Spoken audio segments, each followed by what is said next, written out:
اور نفس لوامہ اور ابلیس جو ہے اور جو فرشتے ہیں، ان سب کے جو الہامات ہیں وہ قلب پہ اثر انداز ہوتے ہیں۔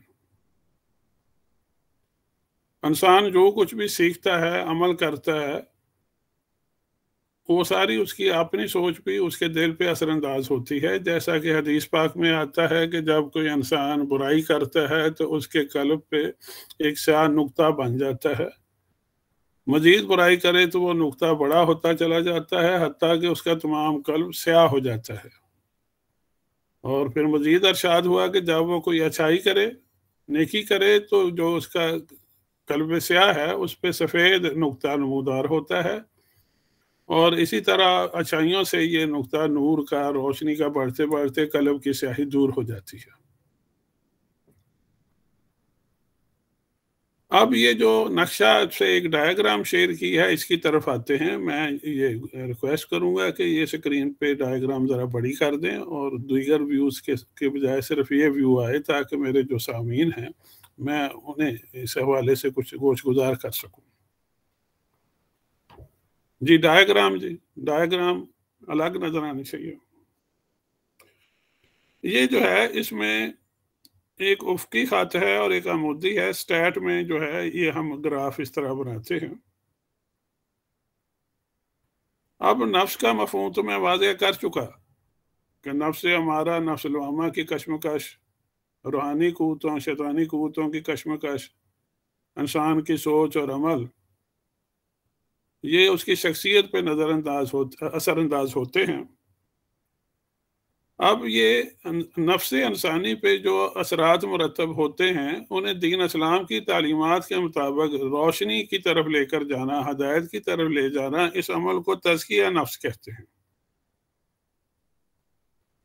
جب نفس ہمارے کی سرکشی عبادت اور ریاضت سے دور کی جائے گی اور ہو جائے گی، نفس لوامہ جو ہے وہ غلبہ پا جائے گا اور ایسا مسلسل ہوتا رہے گا، تو نفس انسانی نفس مطمئنہ میں تبدیل ہو جائے گا۔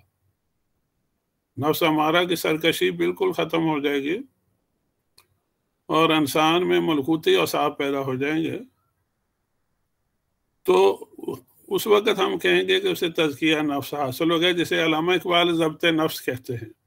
خودی کے استحکام میں ضبط نفس کی جو تعلیم دیتے ہیں، ضبط نفس اور تزکیہ نفس سے تصفیہ قلب ہوگا، دل صاف ہو جائے گا۔ تصفیہ قلب سے تصفیہ باطن ہو جائے گا، روح جو ہے جلا پائے گی، طاقتور ہوگی، اور اخلاق حسنہ جو ہیں وہ انسان کی فطرت ثانیہ بن جائیں گے، اس کے اخلاق اچھے ہو جائیں گے۔ جیسا حدیث میں آتا ہے، تم میں سے سب سے اچھا وہ ہے، عزت والا وہ ہے جس کے اخلاق اچھے ہیں۔ آخرت میں مقام مرتبہ میں سب سے بڑھ کر وہ ہوگا جس کے اخلاق اچھے ہوں گے۔ اب اسی ڈائیگرام کا نچلا حصہ جو ہے اس پہ غور فرمائیں۔ اگر ضبط نفس کی تعلیم نہ ملے، انسان ضبط نفس کی کوشش نہ کرے، خواہ جتنا مرضی پڑھ لکھ جائے، عبادت بھی کرتا جائے، لیکن نفس شریر ہوتا جائے یا جہالت کی وجہ سے، ظلم و جبر کی وجہ سے، تو اسے کہتے ہیں فساد نفس۔ فساد نفس سے کساوت قلب بھی پیدا ہوتی ہے، دل سخت ہوتا ہے، دل سیاہ ہوتا ہے، باطن خراب ہوتا ہے اور برے اخلاق کا ظہور ہوتا ہے۔ اب صوفیاء نے جہاں بھی تصوف کو ڈیفائن کیا، کسی نے تو لکھا کہ تصوف وہ علم ہے جس سے تزکیہ نفس حاصل ہوتا ہے، کسی نے کہہ دیا تصوف جو ہے تصفیہ قلب کا نام ہے، کسی نے کہا تصوف جو ہے تصفیہ باطن کا نام ہے، کسی نے کہا تصوف اخلاق حسنہ کا نام ہے۔ یہ سبھی تعریفیں حقیقت ایک ہے، اس کے مختلف پہلوؤں کی نشاندہی کرتی ہیں۔ تصوف نہایت ہی جامع علم ہے، اور دین اسلام میں اور تصوف میں کوئی فرق نہیں ہے۔ اسی لیے حضرت عطا گنج بخش رحمۃ اللہ علیہ نے کشف المحجوب میں اور رسالہ کشیریہ میں جو صاحب ہیں صاحب کتاب ہیں انہوں نے، اور جو امہات ہیں کتاب امہات تصوف کی کتابیں ہیں جو بنیادی آج سے 1000 سال پہلے کی، اس میں صوفیاء نے جہاں بھی استدلال کیا ہے قرآن و حدیث سے کیا۔ یہ وہ لوگ تھے جنہوں نے دین اسلام کے تقاضے سمجھے، صحابہ کرام تابعین تبع تابعین کے نقش قدم پہ چلنے کی بھرپور کوشش کی، اور انہوں نے ریاضت اور مجاہدے میں بھرپور کوشش کی۔ جب نبی کریم صلی اللہ علیہ وآلہ وسلم جہاد سے واپس تشریف لاتے تھے تو آپ فرماتے تھے ہم جہاد اصغر سے جہاد اکبر کی طرف لوٹ رہے ہیں۔ اس زمانے میں جو جہاد ہوتا تھا آپ اور ہم سب اچھی طرح جانتے ہیں کہ تلواروں سے لڑائی ہوتی تھی، نیزے جو ہیں ان سے وار ہوتے تھے، تیر چلائے جاتے تھے، دو بدو لڑائی ہوتی تھی، اور اس میں زخمی بھی ہوتے تھے، صحابہ کرام شہید بھی ہوتے تھے، دشمنوں کو قتل بھی کرتے تھے، زخمی بھی ہوتے تھے، اور یہ کتنا مشکل کام ہے۔ آج بتائیں ہم میں سے کتنے جہاد اصغر کے لیے تیار ہیں؟ جہاد اکبر جو ہے وہ تو بڑا جہاد ہوا، چونکہ وہ اپنی برائیوں کے خلاف جہاد ہے، اپنے نفس کے خلاف جہاد ہے۔ ضبط نفس حاصل کرنا اس قدر آسان کام تو نہیں ہے، اور یہ اس کی اہمیت زیادہ ہے کہ جہاد اصغر میں اہل ایمان جو ہیں اہل کفر کے ساتھ مجادلہ کرتے ہیں، جنگ کرتے ہیں، اس میں جان جائے گی تو شہید ہیں، کامیاب ہوئے تو غازی ہیں۔ لیکن جہاد اکبر جو ہے وہ سیدھا سیدھا ایمان کا معاملہ ہے کہ جہاد اکبر میں اگر کوتاہی ہوئی، نفس میں خرابی پیدا ہو گئی، اللہ کے رسول سے ویسا تعلق قائم نہ ہو سکا جیسا کہ مقصود اور مطلوب ہے، تو دنیا بھی غارت اور آخرت بھی غارت۔ زندگی کے معاملے اس قدر سنگین ہیں کہ نبی کریم صلی اللہ علیہ وسلم جب کسی میت کو دیکھتے، کسی جنازے کو دیکھتے، کسی قبر پر تشریف لے جاتے تو اس قدر گریہ فرماتے تھے کہ وہ قبر کی مٹی آپ کے مبارک آنسوؤں سے تر ہو جاتی تھی۔ زندگی کا معاملہ اس قدر سنگین ہے کہ خلفائے راشدین جن کی عظمت اور جن کا جنتی ہونا، اور یہ بشارت ہے قرآن حکیم میں بھی اور نبی کریم صلی اللہ علیہ وسلم سے بھی، وہ بھی روتے تھے، کہتے تھے کاش میری ماں نے مجھے جنا نہ ہوتا۔ حضرت عمر فاروق رضی اللہ عنہ سے منسوب ہے، کاش میں مومن کے سینے کا بال ہوتا، کاش ہم گھاس پھوس ہوتے، ہمیں بکریاں کھا جاتی، جانور کھا جاتے۔ چونکہ انہیں شعور حیات تھا، انہیں پتا تھا زندگی کیا ہے، آزمائش کیا ہے، یہ دنیا کیا ہے، آخرت کیا ہے، قبر کیا ہے، حشر کیا ہے، ذات باری تعالیٰ کی عظمت کا انہیں ہم سے زیادہ ادراک تھا۔ وہ کردار کے بھی غازی تھے، اور ان کی مثالیں ہمیشہ کے لیے قائم ہیں۔ آج ہم جو ہے عبادات کرتے ہیں، مسجدوں میں نماز جمعہ بھی ادا ہوتی ہے، نعتیں بھی پڑھی جاتی ہیں، میلاد ہوتے ہیں، اور محرموں میں جو ہیں ہم امام حسنین کریمین کی یاد بھی مناتے ہیں، لیکن ہم پھر بھی جو ہے ہمارے نہ اخلاق اچھے ہیں نہ معاملات اچھے ہیں۔ اس معاملے کو ذرا مزید گہرائی سے دیکھنے کی ضرورت ہے تاکہ تصوف جو ہے اس علم کی قدر و قیمت، ضرورت اور اہمیت واضح ہو سکے۔ دین اسلام کی بنیاد اعتقادات پہ ہے، عقیدہ توحید، عقیدہ رسالت، فرشتوں پر ایمان لانا، آسمانی کتابوں پر ایمان لانا، آخرت پر ایمان لانا، تقدیر پر ایمان لانا۔ ان میں سے کسی بھی ایک عقیدے کا انکار کفر ہے۔ اگر کوئی اللہ تعالیٰ کو تسلیم کرتا ہے، فرشتوں انبیاء پر ایمان لاتا ہے، تو کسی ایک نبی کا انکار جو ہے اس وجہ سے وہ کافر ہے۔ جیسے یہودی جو ہیں حضرت عیسیٰ علیہ السلام کو نہیں مانتے، خاتم النبیین حضرت محمد صلی اللہ علیہ وسلم کو نہیں مانتے، وہ کافر ہیں۔ عیسائی جو ہیں وہ خاتم النبیین کو نہیں مانتے، وہ کافر ہیں۔ خواہ وہ مطلب باقی ساری باتیں تسلیم کریں، فرشتوں کو بھی مانیں، جنت جہنم کو بھی مانیں، لیکن آخری آسمانی کتاب کو نہیں مانتے۔ اب اعتقادات جو ہیں، بات یہاں پہ ختم نہیں ہوتی، جیسا سورۃ العصر میں ارشاد ہوتا ہے کہ انسان تو خسارے میں ہے۔ خسارے سے بچنے کا طریقہ یہی ہے کہ الا الذین آمنوا، وہ جو ایمان لے آئے۔ ایمان سے مراد یہی ہے جنہوں نے عقائد درست کیے، جیسا کہ اللہ تعالیٰ نے قرآن حکیم میں ارشاد فرمایا ہے، جیسا کہ نبی کریم صلی اللہ علیہ وسلم نے وضاحت فرمائی ہے۔ لیکن ساتھ کہا صرف اعتقادات سے بات نہیں بنے گی، ان اعتقادات کو اپنی پریکٹس سے ثابت کرنا ہوگا۔ وہ پریکٹس کیا ہے؟ عبادات، نماز، روزہ، زکوٰۃ، حج فرض ہوئے۔ اور وہ پریکٹس کیا ہے؟ کہ دل سے، صدق سے، خلوص سے یہ عبادات ہوں، اور عبادات عقائد کی حقیقی معنوں میں ترجمہ نہیں کرتے ہوں۔ اگر نماز میں ریاکاری آ گئی تو ریاکاری سے مراد ہے کہ اللہ تعالیٰ کی رضا کی بجائے، صدق اور خلوص کی بجائے لوگوں کو دکھانے کے لیے نماز ادا کی گئی، تو یہ گویا ایک قسم کا کفر ہے۔ اللہ کے ایک ہونے پہ یقین کی یہ عملی صورت نہیں ہے، تو وہ ریاکاری جو ہے اس سے اس کی عبادت ضائع جائے گی۔ تو عبادات کے بعد اخلاقیات کی طرف آئیں کہ ایک عورت جو ہے رات بھر عبادت کرتی ہے، دن بھر روزے سے رہتی ہے، اس کے ہمسائے اس سے تنگ ہیں، تو نبی کریم صلی اللہ علیہ وسلم نے فرمایا کہ وہ عورت جہنمی ہے۔ اب معاملات کی طرف آ جائیں، باہمی لین دین،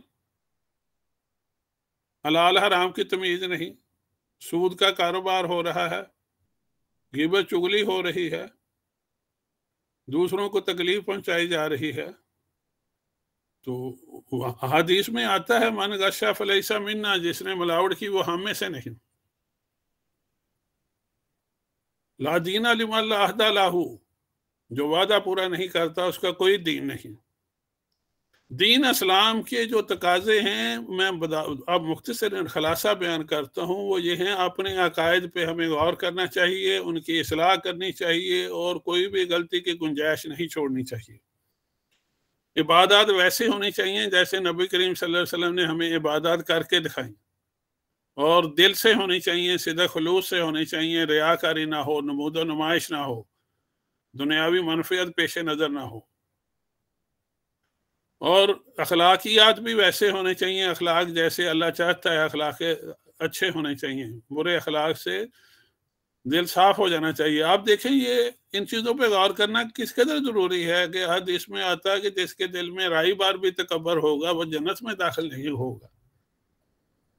ہم میں سے کتنے ہیں جو ان باتوں پہ غور کرتے ہیں، اپنے محسوسات پہ، جذبات پہ، کہ ہم کیا سوچتے ہیں، کیا ٹھیک ہے، کیا غلط ہے، تکبر کیا ہے، ریاکاری کیا ہے، اس سے کیسے بچنا ہے۔ جن لوگوں نے یہ باتیں سمجھیں گہرائی سے، ان کا نام صوفیہ ہے۔ جنہوں نے نفس امارہ کی شرارت کو سمجھا، جنہوں نے شیطان کی شرارت کو سمجھا، جو مجاہدانہ طور پر اس میدان میں کود پڑے، جنہوں نے اپنا سختی سے محاسبہ کیا، جنہوں نے جہاد اکبر کو جہار سمجھ کے ریاضتیں کی، جنہوں نے اللہ سے، اللہ کے رسول سے اپنا عقیدت، محبت، معرفت، ادب و احترام کا رشتہ نبھانے کی کوشش کی، جنہوں نے مخلوق خدا کے ساتھ بلائی کی بھرپور کوشش کی، وہ صوفیاء ہیں۔ علامہ اقبال رحمۃ اللہ علیہ نے اسی لیے یہ فرمایا ہے، اور ان کے مکتوبات میں ہے، واضح انہوں نے کہا ہے، کہتے ہیں میں نے یہ جو تصور خودی پیش کیا ہے، یہ تو میں نے صوفیاء کی تعلیمات سے، احوال سے، مشاہدات سے اخذ کیا ہے۔ علامہ اقبال رحمۃ اللہ علیہ کو جو صوفیاء ہیں ان سے اس قدر محبت تھی، عقیدت تھی، کہ انہوں نے مولانا روم رحمۃ اللہ علیہ کو اپنا مرشد قرار دیا، ان کی تعلیمات کا جا بجا ذکر کیا، حضرت مجدد الافسانی رحمۃ اللہ علیہ کا بڑی محبت اور عقیدت سے ذکر کیا، حضرت نظام الدین اولیاء رحمۃ اللہ علیہ کا بڑی محبت اور عقیدت سے ذکر کیا، اور آپ یہ دیکھیں، حیرت کی بات ہے کہ مولانا روم علامہ اقبال سے تقریباً 670 سال پہلے گزرے۔ اب اس سوال کا جواب ہی اگر ہم تلاش کریں تو تصوف کی اہمیت واضح ہوتی ہے کہ 600 سال پہلے گزرے مولانا روم علامہ اقبال سے باتیں کر رہے ہیں، علامہ اقبال کو گائیڈ بھی کر رہے ہیں، علامہ اقبال انہیں مرشد بھی تسلیم کر رہے ہیں کہ پیر رومی خاک را اکثیر کرد، از غبارم جلوہ ہا تعمیر کرد، کہ میں راستے کی گرد و غبار تھا، میں غبارے راہ تھا، تو پیر رومی نے مجھے اکٹھا کیا، مجھے ایک شخصیت جو ہے میری شخصیت سازی کی، اور مجھے انہوں نے سراپا نور بنا دیا، ایک جلوہ بنا دیا، میں مٹی تھا مجھے سونا بنا دیا۔ تو یہ جو اتنا بودھ ہے زمانی صدیوں کا، یہ کیسے ختم ہوا، کیسے دور ہوا؟ وہ علم جو ہمیں اس سلسلے میں رہنمائی کرے گا کہ وہ فاصلے کیسے مٹے، وہ باتیں کیسے ہوئی، وہ تعلیم کیسے ہوئی، اس علم کا نام تصوف ہے۔ تصوف ایک کثیر پہلوی علم ہے۔ میں اپنا دوسری ڈائیگرام کی طرف آتا ہوں۔ پہلی ڈائیگرام اور تصوف کی ڈیفینیشن جو ہے اور جی مختلف جی تعریفیں، ان میں مطابقت قائم ہو گئی۔ اب دوسری ڈائیگرام وہی ہے جو پہلی ہے۔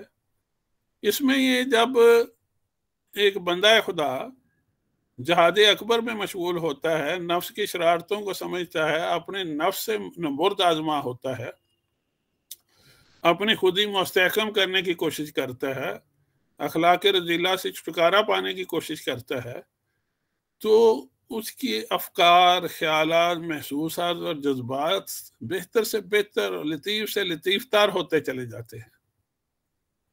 اور اگر کوئی دنیا دار ہو، اللہ اللہ کے رسول سے دور ہو، تو اس کے خیالات کثیف اور کثیف تر اور کثیف تر ہوتے چلے جاتے ہیں۔ روحانی عروج سے اللہ کا بندہ ولی اللہ بن جاتا ہے اور مقام اعلیٰ علیین پر فائز ہو جاتا ہے، اعلیٰ ترین مقام پہ، بڑے مقام پہ۔ اور جو اللہ سے دور ہوتا ہے، سرکشی کرتا ہے، وہ دور ہوتے ہوتے مقام اسفل سافلین پہ میں جا گرتا ہے، جہنم کے گڑھوں میں جا گرتا ہے۔ علامہ اقبال رحمۃ اللہ علیہ نے تصور خودی اسی صورت میں پیش کیا ہے۔ انہوں نے فرمایا ہے کہ اطاعت الہی، ضبط نفس، یہ دو چیزیں ضروری ہیں۔ اب اطاعت الہی سے مراد وہ لیتے ہیں اعتقادات درست ہوں، عبادات ویسے ہوں جیسے اسوہ حسنہ سے تعلیم ملی ہے، معاملات درست ہوں، اخلاقیات بہتر ہوں، اعلیٰ اخلاق ہوں، برے اخلاق سے چھٹکارا پائے جائے، اعلیٰ اخلاق سے خودی مستحکم ہوگی، جی بالکل، برے اخلاق سے خودی کمزور ہوگی۔ اسے انہوں نے شخصیت سازی کا عمل قرار دیا ہے۔ تو خودی سے مراد انسانی شخصیت ہے، خودی کے مستحکم ہونے سے مراد انسانی شخصیت کا مضبوط ہونا ہے، اور رذائل اخلاق سے، برے معاملات سے، برے عقائد سے خودی کمزور ہوتی ہے۔ اور علامہ اقبال رحمۃ اللہ علیہ نے اپنے تصور خودی جو ہے انہوں نے تصوف سے ہی اخذ کیا ہے، اور تصوف کو اپنے فلسفے اور فکر کی روح سے انہوں نے جدید صورت میں پیش کیا ہے، اور اس بات کا انہوں نے خود اقرار کیا ہے واضح الفاظ میں۔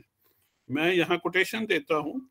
علامہ اقبال کی جب اسرار خودی شائع ہوئی تو اس پہ تنقید ہوئی، مغربی مفکرین نے کی کہ یہ تو ان کی اپنی باتیں ہی نہیں ہیں، یہ نتشے کے افکار ہیں، یہ برعکساں کے افکار ہیں۔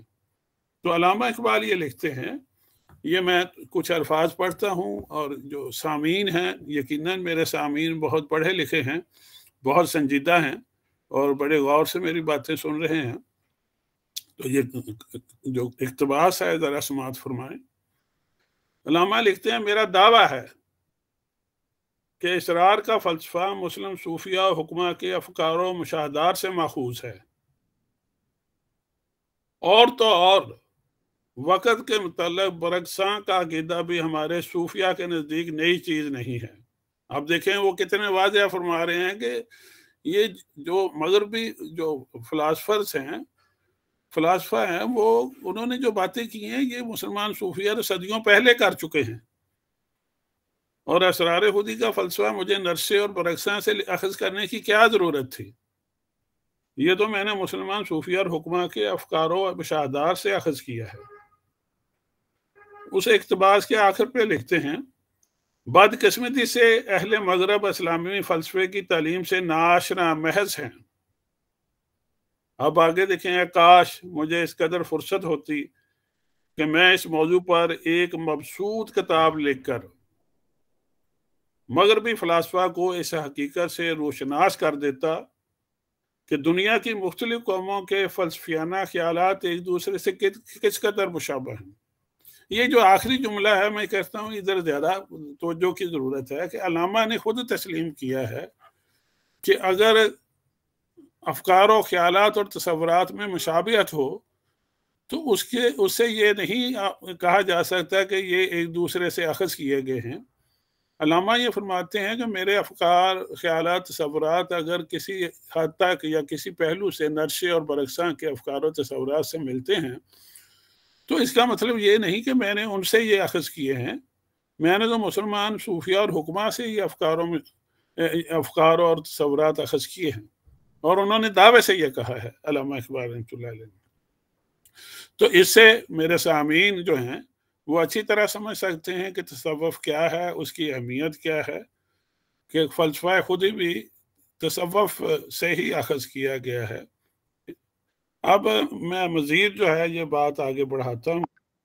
یہ اس کوٹیشن کے بعد علامہ اقبال اور تصوف کے حوالے سے میں 2-3 کوٹیشنز اور جو ہے آپ کے غور و فکر کے لیے پیش کرتا ہوں۔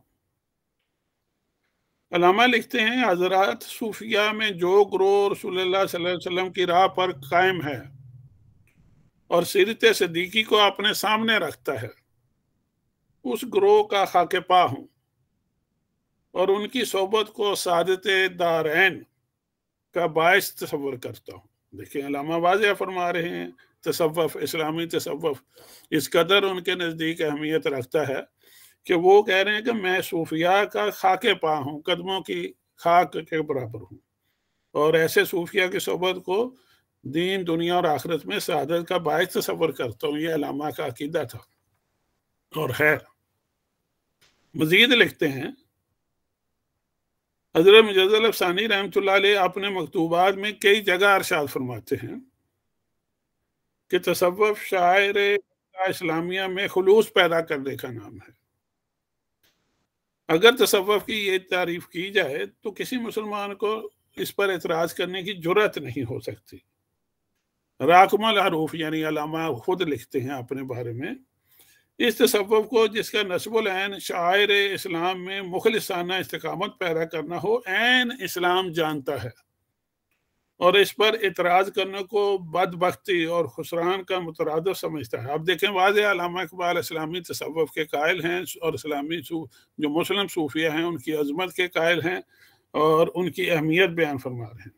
اب علامہ فرماتے ہیں، آخری عمر میں فرمایا کرتے تھے، میں نے اپنے نظریہ حیات فلسفیانہ جستجو سے حاصل نہیں کیا، زندگی کے بارے میں ایک مخصوص زاویہ نگاہ ورثے میں مل گیا تھا۔ بعد میں نے عقل و استدلال کو اسی کے ثبوت میں صرف کیا۔ علامہ تو فرما رہے ہیں کہ مجھے جو فلسفہ ہے، یاد ہے، مجھے اپنے گھر سے مل گیا تھا، قادری خاندان سے مل گیا تھا، اپنے والد محترم سے شیخ نور محمد سے مل گیا تھا۔ میں بچپن میں ہی یہ باتیں سنتا آیا ہوں۔ 4 برس کا تھا کہ میں نے فتوحات مکیہ اور فصوص الحکم کا جو ہے اس کی تعلیم میں نے لینا شروع کی، اس کا درس سننا شروع کیا۔ مجھے باپ سے جو ملا، میں اس بات کا قائل ہو گیا ہوں کہ 1000 کتب خانے ایک طرف اور باپ کی نگاہ شفقت ایک طرف۔ اقبال اور تصوف کے حوالے سے میں نے سب سے پہلے تصوف کی تعریف بیان کی، اس کی مختلف تعریفوں میں تطبیق کی، اور پھر تصور خود علامہ نے کہاں سے اخذ کیا، اور پھر علامہ کے نزدیک اسلامی تصوف اور صوفیاء کی اہمیت اور عظمت کیا ہے وہ میں نے بیان کرنے کی کوشش کی ہے۔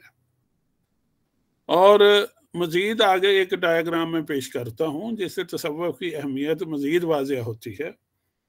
جی زین صاحب اگلی ڈائیگرام کائنڈلی۔ یہ دیکھیں غور سے، یہ دائرہ علوم تصوف ہے، یہ میری کتاب ہے نور عرفان، یہ تینوں صفحات وہاں سے میں نے لیے ہیں، کوئی پڑھنا چاہے تو PDF کتاب مل جائے گی۔ اس کے اندر کا جو دائرہ ہے، اس کا جو کور سبجیکٹس ہیں تصوف کے، تصوف کی جن پہ بنیاد ہے، وہ ہے علم القرآن، علم الحدیث اور علم الفقہ۔ آپ کشف المحجوب پڑھ لیں، کتاب اللمعہ پڑھ لیں، رسالہ کشیریہ پڑھ لیں، عوارف المعارف پڑھ لیں، مکتوبات مجدد الافسانی رحمۃ اللہ علیہ پڑھ لیں، آپ ہر جگہ دیکھیں گے کہ صوفیہ نے استدلال قرآن و حدیث سے کیا ہے اور فقہ کی پاسداری کی ہے، حتیٰ کہ فقہا جو ہیں وہ ان کی زہد و تقوی اور ان کی معرفت کے سامنے دنگ رہ گئے اور عاجز ہو کے رہ گئے۔ اس کے بعد تصوف کا جو علم ہے، اس میں علم النفس ہے۔ میں نے جو علم النفس ہے اس سے مراد کیا انسانی شخصیت کا علم۔ اس میں نفس کیا ہے، قلب کیا ہے، روح کیا ہے، نفس امارہ کیا ہے، نفس لوامہ کیا ہے، نفس مطمئنہ کیسے جو ہے بنتا ہے، ان کی آپس میں کوآرڈینیشن کیا ہے، وہ سارا اس علم میں آتا ہے۔ اب علم ما بعد النفسیات ہے اور ما بعد الطبیعات، وہ بھی تصوف کا حصہ ہیں۔ علم مراقبہ، علم الکلام، علم الخواطر، خاطر کی جمع خیالات کیوں پیدا ہوتے ہیں، خیالات میں تمیز کیسے ہوگی، ان خیالات کی مدد سے منزل کی نشاندہی کیسے ہوگی، علم محبت، علم الحال، حال، کیفیت، احوال کیا ہیں، علم التفسیر، یہ اور اس سے بھی زیادہ علوم جو ہیں وہ دائرہ علوم تصوف میں شامل ہیں، اور اس کے بغیر علم تصوف کو نہ سمجھا جا سکتا ہے اور نہ پریکٹس کی جا سکتی ہے۔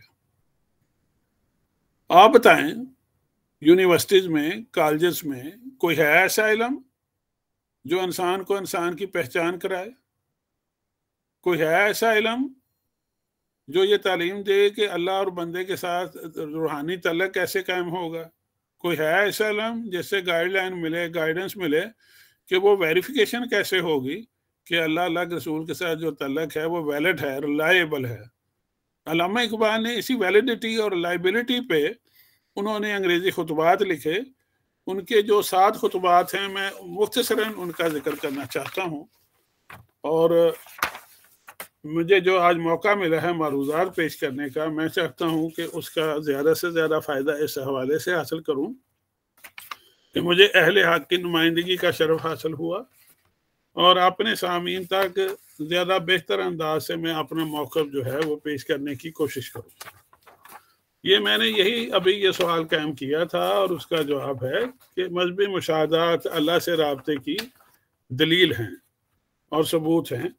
اب یہ جو مشاہدات ہیں، انہیں کیٹیگرائز کیسے کریں گے اور ہم کیسے انہیں ویریفائی کریں گے کہ ان سے واقعی اللہ اور اللہ کے رسول سے تعلق ہو گیا ہے؟